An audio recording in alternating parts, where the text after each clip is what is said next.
ஸ்ரீ தேவி பாகவதம் 261 பகுதி. தட்சணா தேவி உபாக்கியானம். நாரத முனிவரே, முன்பொரு காலத்தில் கோலோகத்தில் ஸ்ரீகிருஷ்ணருக்கு மிகவும் பிரியமான சிசிவை என்றொரு கோபிக்கை இருந்தாள். அவள் தேவி ராதைக்கு இணையானவள். அவள் ஒரு நாள் ராதையின் எதிரில் ஸ்ரீகிருஷ்ணரின் மார்பின் வலது பக்கத்தில் ஒட்டிய வண்ணம் இருந்தாள். அதை கண்ட ராதை மிக்க கோபம் கொண்டு அவர்களின் அருகில் வர கிருஷ்ணர் பயந்ததுடன் எழுந்து ஓடிவிட்டார். அதை கண்ட கோபியர் எல்லாம் பயந்து நடுங்கினர். ராதை சுசீவைக்கு அருகில் வந்து, நீ இனிமேல் கோலோகத்திற்கு வந்தால் எரிந்து சாம்பலாக கடவாய் என்று சாபமிட்டாள். பின் ஸ்ரீகிருஷ்ணரை அன்புடன் பார்த்து ராச கிரீடைக்கு வருமாறு அழைத்தார். ஆனால் ஸ்ரீகிருஷ்ணர் மறுத்துவிட்டார். அதனால் அவள் பெரும் வேதனை அடைந்து குமுறலானாள். அவளது வேதனையை தீராது ஸ்ரீகிருஷ்ணர் மறைந்தது ராதைக்கு பெரும் வேதனையை கொடுத்தது. விம்மி விம்மி அழுதாள். பின் நாரத முனிவரே, என் அருமை நாயகரே, என்னால் உமது பிரிவை தாங்க முடியவில்லை. என் உயிர் தாங்கள் தானே, அதை புரியாது பிரிந்து சென்று விட்டீர். ஒரு பெண் தனது கணவர் இன்னொரு பெண்ணுடன் உறவு வைத்திருந்தால் கோபம் வரும் என்பதை புரியாதவரா தாங்கள்?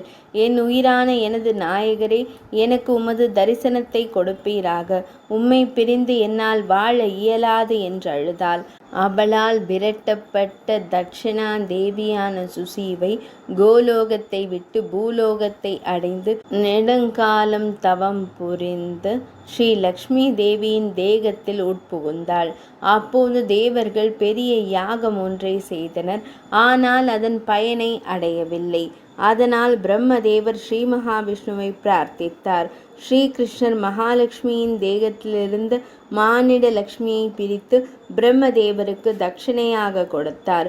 பிரம்மதேவர் தட்சணா தேவியை கர்ம பூர்த்திக்காக யக்ஞமூர்த்தியிடம் கொடுத்தார்.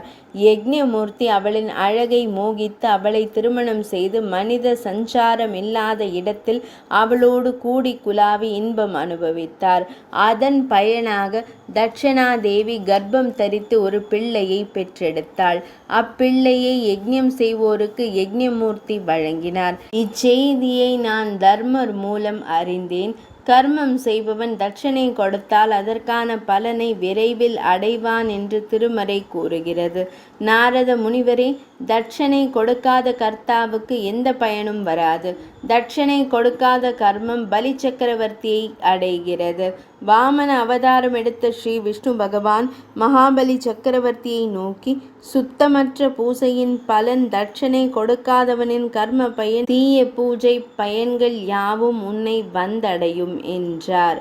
261 பகுதி நிறைவடைந்தது.